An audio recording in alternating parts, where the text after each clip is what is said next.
All right, so here we have our beautiful patient. I thought this would be really helpful because she just shared with me her hair loss story. So she was saying that during COVID, she wanted to, go ahead and tell us. Yeah, during COVID, when we were first locked down, I wasn't leaving the house. I was working from home, and I thought, why am I washing my hair so much? You know, nobody's going to see me. So I would go like over a week without washing it, thinking it was healthy because you always hear about the oils and it's really good for your scalp. But really what started happening within like 3 months, my hair started falling out. Literally, I was like, there was more on the floor than I couldn't even believe there maybe not have been any more in my head. But there was, it did continue to grow. I just noticed like it was falling out like never had been that much before. Yeah, and I think this speaks to, you know, a lot of the myths out there, which is don't wash your hair, don't wash your hair. The skin on your scalp is skin.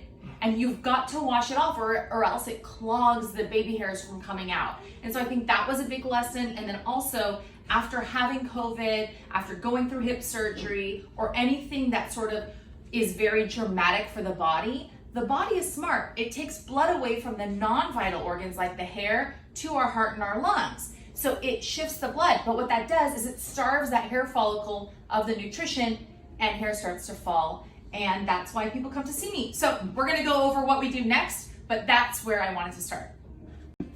Okay, great. So now we were just gonna discuss what we're gonna do now that we're having some hair fall out. Anytime someone goes through things, we're not just gonna assume, oh, that's stress. Oh, it's because you had surgery. Oh, it's because you had COVID. We're actually going to check your blood work.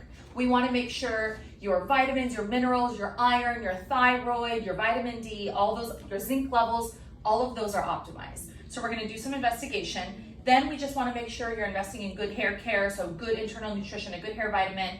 And then of course, anti-inflammatory diet. So dairy, sugar, gluten, not good for inflammation, and we wanna lower that when it comes to any kind of skin or hair issue. And when it comes to at home, what you can do, we like topicals like topical minoxidil, topical anti-inflammatories, topical low-level light therapy like hair max or hair caps or things of that nature, because they stimulate circulation. At the end of the day, doing acupressure 5 minutes a day, closing those blood vessels, opening them, helps our body realize, oh, wait a minute, we need to give blood flow to this area. So that's the benefit of acupressure, and I have my hair loss patients do that 5 minutes every night.